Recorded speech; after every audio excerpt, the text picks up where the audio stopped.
आप देख रहे हैं अब तक न्यूज इंडिया, जो आपको रखे आगे। भारतवासियों, मैं इस सरजमीन को सलाम करता हूं। ये वो सरजमीन है जिसने आजादी के वो बुलंद नेता पैदा किए जिन्होंने अंग्रेजों को यहां से भगाया। आज दूसरी मुबारक आपको यह करता हूं कि राहुल गांधी जी ने अपनी यात्रा यहां पे जो इन्होंने ईस्ट से शुरू की थी, आज बंबई में समाप्त हुई। इन्होंने, जैसे स्टालिन साहब ने कहा, कन्याकुमारी से शुरू की थी और कश्मीर आए थे। कश्मीर में बर्फ पड़ रही थी, कई लोगों ने जो इनके साथ थे उन्हें बर्फ देखी नहीं थी। ये है हमारा भारत, कश्मीर से कन्याकुमारी और मणिपुर से मुंबई, ये भारत है। याद रखिएगा कि आप वोट जो आपके पास है वो वोट उनका है, उनका खून लगा है उन्हें जिन्होंने इस भारत को आजाद किया। कभी भूलिए नहीं, वो सो गए मगर एक काम आपके लिए छोड़ गए कि इस भारत को बचाना है, इस भारत को सबके लिए रखना है। वो हिंदू हो, मुसलमान हो, सिख हो, ईसाई हो, बौद्ध हो, जो भी है वो भारतीय है, भारतीय है, भारतीय है। इससे बड़ी बात यह है, उस वोट का आपको बचाना है। ये मशीन जो है ये चोर है। मेहरबानी करके उस मशीन को देखिएगा। जब आप अपना बटन दबाएं, जो कागज वहां से लिखेगा वो देखिए कि आपका वोट उसमें है या दूसरा वोट गया है। हमने बहुत शोर किया, कहा वापस कागज का लाओ, इस मशीन को हटाओ।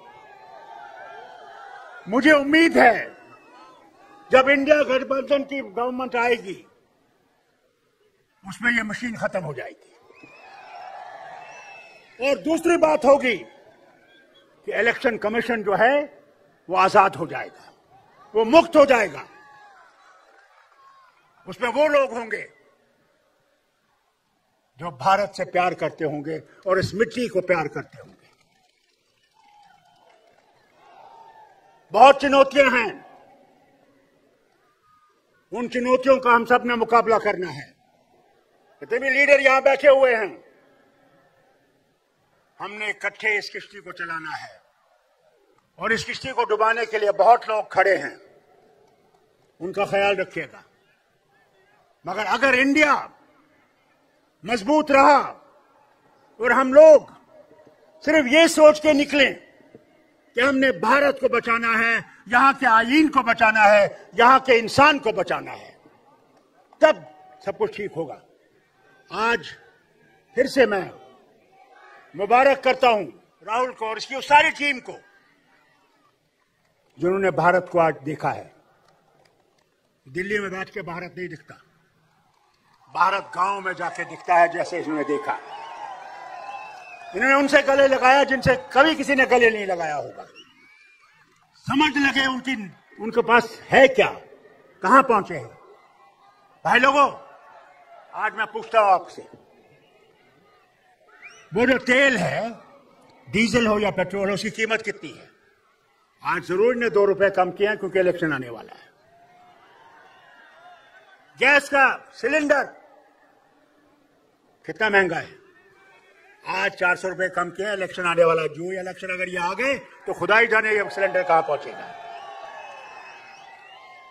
आपके खाने की तेल की कीमत पूछिए अपनी मां से, बहन से, बीवी से।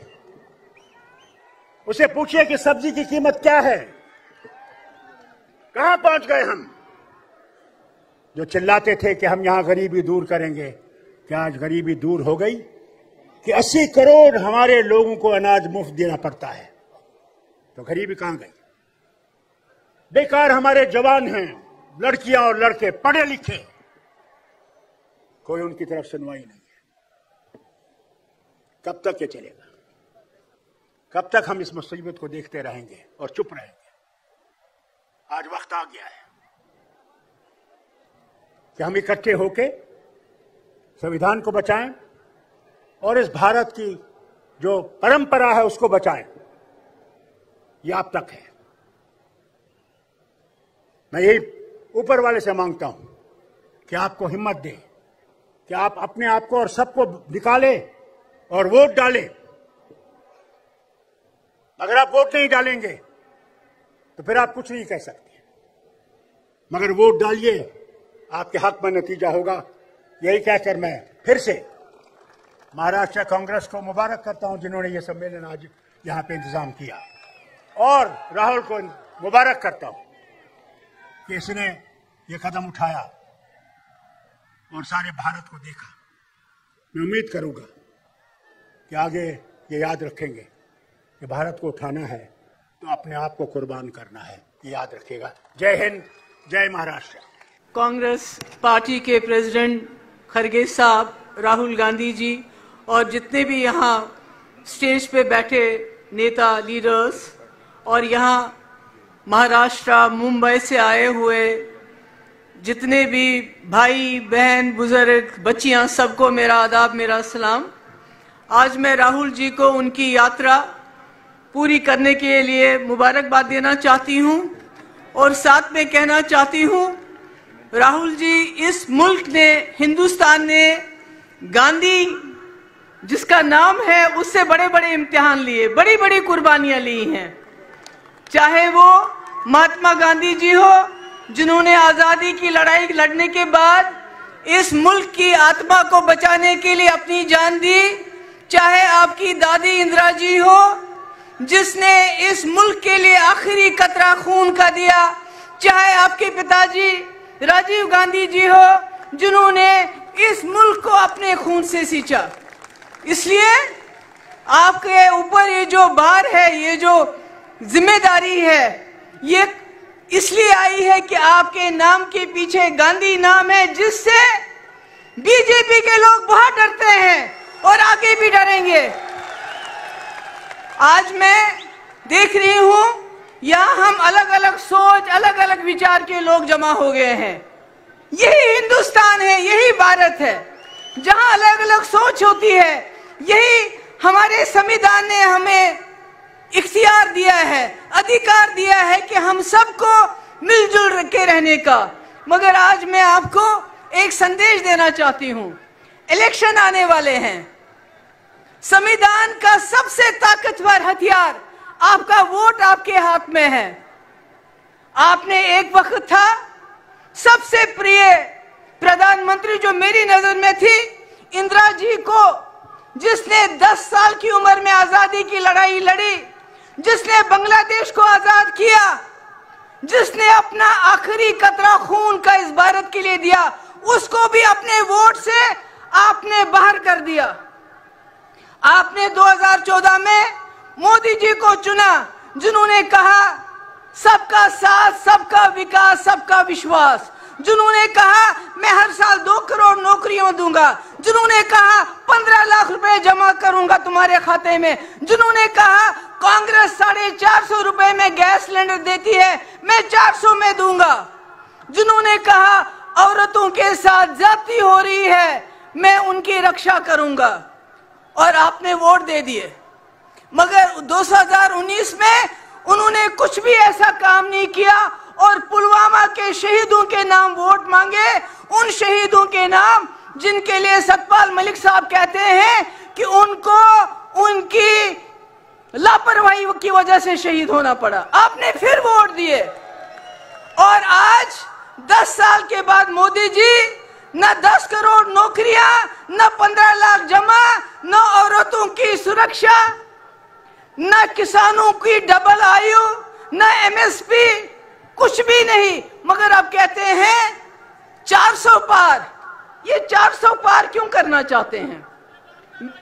आप मेरी बात सुनिए, क्योंकि ये संविधान को बदलना चाहते हैं, आपके हाथ में से आपका वोट छीनना चाहते हैं, ताकि जिस वक्त आप लोग जाग जाओ, आप इनको बाहर करना चाहो, आपके वोट में वो ताकत नहीं रहेगी। हम ऐसे हो जाएंगे जैसे चीन में वो किसी को भी वोट डालते हैं, चुना एक आदमी जाता है, एक जमात चुनी जाती है। जैसे प्यूटन रशिया में चुना जाता है, मोदी जी इस मुल्क को ऐसा ही बनाना चाहते हैं कि आपके वोट को, अगर आपने इस इलेक्शन में सोच समझ के वोट नहीं डाला तो आपके वोट की कोई ताकत नहीं रही। मैं जम्मू कश्मीर से आती हूँ, वहां संविधान खत्म है, चाहे जम्मू हो, कश्मीर हो, लद्दाख हो। आप आते हैं टूरिस्ट बन के, देखते हैं सब ठीक है, कुछ ठीक नहीं है। आप ले चले जाइए, वहां हजारों के लोग सड़कों पे मिलेंगे, मगर कश्मीर में कोई सड़क पे नहीं आता है, अगर आता है उसको जेल में डालते हैं। खुदा के लिए जो हाल हमारा है वो हाल आपका भी हो जाएगा अगर आप इस इलेक्शन में सोच समझ के वोट नहीं डालेंगे, संविधान को बचाने के लिए वोट नहीं डालेंगे, इंडिया अलायंस को सामने लाने के लिए वोट नहीं डालेंगे। राहुल जी की कुर्बानियां, इनके खानदान की, इनकी फैमिली की कुर्बानियां, अगर आप उनको बचाने के लिए वोट नहीं डालेंगे तो आप भी नहीं बचेंगे। मैं आप सबकी बहुत शुक्रगुजार हूं। मुझे बताया गया 5 मिनट में बात खत्म करनी है। बहुत बहुत शुक्रिया।